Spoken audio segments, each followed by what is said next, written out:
Trading इतना भी hard नहीं है जितनी। तो ये जब भी मुंह खोलती है ऐसा लगता है ये नाप तोल पर कढ़ाई बेच रही है। 100 करोड़ का टर्नओवर है और मैडम ट्रेडिंग से कमाई है सिर्फ 12 लाख। मैं आपको बताता हूँ कि ट्रेडिंग आसान क्यों है। ये मेरा ऑब्जर्वेशन है, जब भी ऐसे कैंडल्स बनते हैं मार्केट में एक बड़ा मूव आता है। एंड टारगेट दिया था 250, तो देखो ये टारगेट 250 का अचीव हो गया। क्या ट्रेडिंग सच में इतना मुश्किल है? तो फिर ट्रेडर्स पैसे कैसे कमा रहे हैं? जितने भी न्यू ट्रेडर्स हो, ट्रेडिंग का एक सच सुन लो, ट्रेडिंग इतना भी हार्ड नहीं है जितना तुमको इन स्कैमर्स ने घुमा फिरा कर बताया है। हर दिन आपको अपने वीडियोस में नई चीजें इंट्रोड्यूस करवाते हैं, कुछ ऐसा वर्ड यूज करते हैं जिसको सुनकर आपको लगता है वाह भाई कुछ नया चीज बताया है, इससे तो कोर्स में बाय करूंगा ताकि मैं ट्रेडिंग में सक्सेसफुल हो जाऊं। बट होता वही 15-20 साल पुरानी चीज, बस कुछ वर्ड्स नए होते हैं। और कोर्सेज के नाम नया एक बार आप देखेगा, one life, unleash the trader with in you, the freedom project, trend following income system, क्या फैंसी नाम दिया। और ये कोर्स की फीस देके मैं हैरान हो गया, 8,26,000। ये कौन सी हार्वर्ड की पढ़ाई हो रही है? नाम है अस्मिता पटेल ग्लोबल, ध्यान रखिएगा, ग्लोबल स्कूल ऑफ ट्रेडिंग। इस ड्रैकुला का क्रियाक्रम तो मैं 1 साल पहले ही इस चैनल पर कर दिया था एक्सपोज करके, पर होना क्या था, मिल गया स्ट्राइक, करवा दिया वीडियो डिलीट। पर कोई नहीं, अब सेबी को स्ट्राइक दे के बता, हिम्मत है तो। भाई एक तो ये जब भी मुंह खोलती है ऐसा लगता है ये नाप तोल पर कढ़ाई बेच रही हो। आपका गोल एक है, right, to become a professional trader. Can I say that? ना कुछ आपको मिल रहा है, पहले नंबर पे यहाँ देख लीजिए, कढ़ाई आपको मिल जाती है बेकलाइट के हैंडल के साथ। Same, but different. अब कोर्स लो या कोर्स मत लो, मैंने पूरा स्ट्रैटेजी बताया था। I didn't show N incomplete strategy and said के बाद में मेरा प्रोग्राम करूं। ओ माय गॉड, अरे भाई इतना कॉन्फिडेंस से ये लोग झूठ पैसे बोल लेते हैं यार। इसका 100 करोड़ का टर्नओवर है और मैडम ट्रेडिंग से कमाई है सिर्फ 12 लाख। मेरा घर, मेरा ऑफिस मेरे ट्रेनिंग से नहीं चलता है, मेरे ट्रेडिंग से चलता है। मैं trader by profession first and then a trainer. मस्त जोक मारा रे, ये हंस रे हलकट हंस। भाई मार्केट में ना दो टाइप के लोग होते हैं। एक वो जो अपनी किस्मत आजमाने आते हैं, बिना अपना दिमाग लगाए किसी का कॉल टिप ज्वाइन कर लेते हैं, फिर अंधाधुंध कॉल पुट खेलते रहते हैं जब तक इनका अकाउंट ब्लो ना हो जाए। दूसरे वो हैं जो किस्मत के भरोसे नहीं, अपने नॉलेज और स्किल के भरोसे मार्केट पर आते हैं और धीरे धीरे प्रैक्टिस करके अपने नॉलेज और स्किल को डेवलप करते हैं। अगर आप दूसरे टाइप के हो तो भाई चैनल को सब्सक्राइब जरूर कर लो, क्योंकि भाई मैं यहाँ सिर्फ मार्केट की रियलिटी बताता हूँ। हमेशा ये बोला जाता है कि मार्केट में 90% लोग फेल हो जाते हैं। कभी सोचा है क्यों? क्योंकि यहाँ 90% लोग अनस्किल्ड हैं और ट्रेडिंग एक स्किल गेम। जैसे कोई ड्राइविंग या फिर स्पोर्ट्स, कोई भी स्पोर्ट्स उठाकर देख लो, टॉप पर वही लोग हैं जो पेशेंसली मार्केट के रिक्वायरमेंट्स को समझा है और उसको प्रैक्टिस के साथ अपने अंदर डेवलप किया है।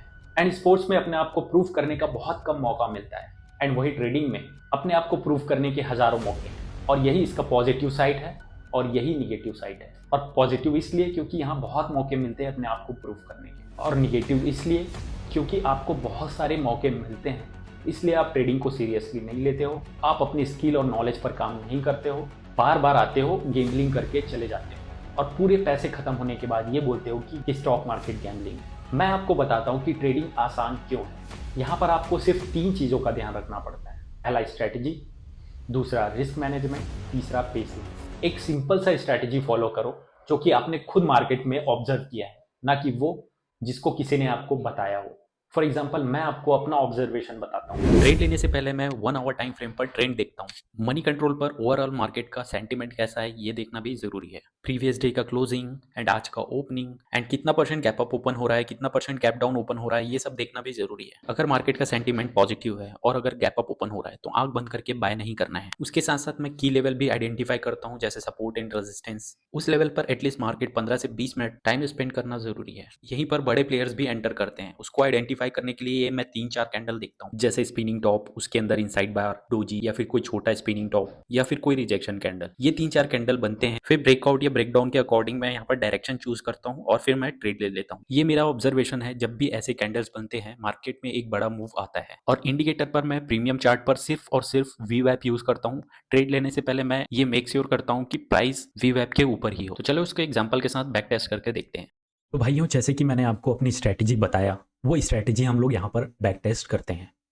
तो जो भी मैं ट्रेड लेता हूँ वो अपने टेलीग्राम पर शेयर करता हूँ। कोई भी ट्रेड बाय सेल के लिए रिकमेंड नहीं करता हूँ, जस्ट मैं यहाँ पर एजुकेशन पर्पस के लिए यहाँ पर मैं अपना ट्रेड शेयर करता हूँ। तो जैसा कि यहाँ पर मैं 28 जनवरी को एक ट्रेड शेयर किया था सेंसेक्स में 75,700 का कॉल, लुकिंग गुड अबाउट 320, ठीक है। तो 320 के ऊपर यहाँ पर मैं 27,700 का कॉल बाय करने लायक हो सकता है, ऐसा मैंने ट्रेड में कहा था और मैं फोटो भी शेयर किया था। तो मेरे स्ट्रेटजी के हिसाब से यहाँ पर देखते हैं कि क्या हो सकता है, ठीक है, ट्रेड में जो यहाँ पर मैं कॉल बाय करने के लिए बोला। तो देख सकते हो यहाँ पर जो 320 के ऊपर बाय करने के लिए बोला था, ऑब्वियसली वीवैप के ऊपर था इसलिए बोला। और यहाँ पर देख सकते हो रिजल्ट क्या हुआ, ये 400 के ऊपर यहाँ पर जो टारगेट बताया था उससे कहीं ज़्यादा ऊपर गया। तो क्यों गया इसको हम लोग एक बार यहाँ पर देखते हैं। तो यहाँ पर मैं सेंसेक्स ओपन करता हूँ। सेंसेक्स ये रहा, कौन सा तारीख था, 28 जनवरी। देखो 28 जनवरी था, ठीक है, टाइमिंग क्या था, 10:30 बजे, ठीक है, 10:31 पे यहाँ पर मैंने ये फोटो शेयर किया था। तो 28 तारीख, ये रहा 28 तारीख, और मैंने कितने बजे बोला था, 10:30 बजे। तो 10:30 बजे का टाइमिंग कहाँ पर है, देख सकते हो यहाँ पर हमको लगातार 3 कैंडल दिख रहे हैं, ठीक है, 3 कैंडल दिखे एंड ये लेवल ब्रेकआउट किया एक हाई वॉल्यूम के साथ, और यहाँ पर मैंने बाय करने के लिए कहा था। हालांकि यहाँ तक वापस से नीचे भी आया, फिर वापस से ये ऊपर निकल गया। तो ये जो 3 कैंडल थे ये पावरफुल कैंडल हैं।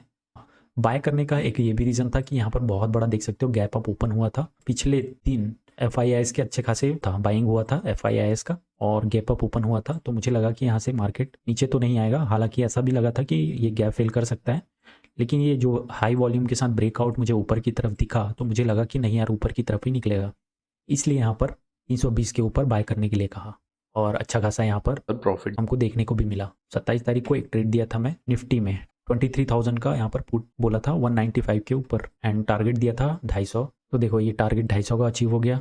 23,000 पुट यहाँ पर देखते हैं 27 तारीख का। तो हम लोग निफ्टी में चलते हैं। यह निफ्टी का 27 जनवरी का, इसको मैंने कितने बजे यहाँ पर ट्रेड दिया था, 9:40 मिनट, 9:40 ये रहा। तो इसको मैंने क्यों पुट बाय करने के लिए कहा, इसको एक बार हम लोग बड़े टाइम फ्रेम पर देखते हैं।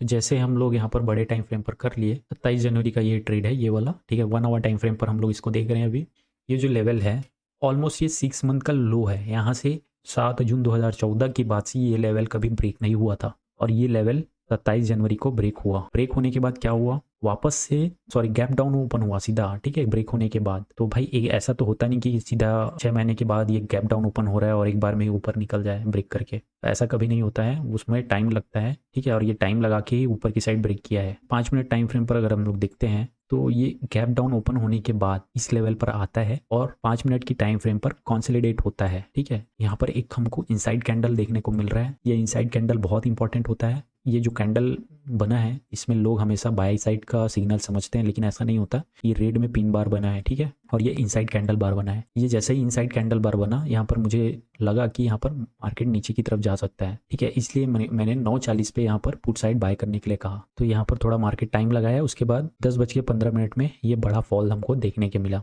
195 के ऊपर हम लोग बाय करने के लिए मैंने यहाँ पर कहा था और 250 टारगेट था, तो ये टारगेट तो ईजिली अचीव हो गया था। तो यहाँ पर रीज़न बड़े टाइम फ्रेम पर बताया, जैसे कि 6 महीने के बाद गैप डाउन करके ब्रेक किया, ठीक है, उसके बाद इस लेवल पे वापस से रिटेस्ट करने के लिए आया, उसके बाद यहाँ पर इनसाइड कैंडल बार बना। इतना रीज़न काफ़ी होता है ट्रेड लेने के लिए। और मैं बार बार कहता हूँ कि भाई मेरा ये स्ट्रैटेजी कोई ब्रह्मास्त्र स्ट्रैटेजी नहीं है जो फेल नहीं हो सकता। बहुत बार फेल होते हैं, 60-70% मेरे स्ट्रैटेजी की क्वेरेसी है और इतना प्रॉफिटेबल होने के लिए काफ़ी होता है ट्रेडिंग में। आपका रिस्क मैनेजमेंट सही होना चाहिए। तो और हम लोग कोई एग्जाम्पल देखते हैं, ठीक है। तो ये वाला, ये मैंने पोस्ट डाला था 13 जनवरी का, ये ट्रेड 23,400 का निफ्टी का पुट, ठीक है, वीवेब के ऊपर क्लोजिंग का मैं वेट करने बोल रहा हूँ और ये हमारा ट्रेड सक्सेस हुआ था। तो निफ्टी में चलते हैं, 23,400 का पुट 13 जनवरी। तो देखो इतना बड़ा हमको यहाँ पर 13 जनवरी को गैप डाउन ओपन दिख रहा है, ठीक है।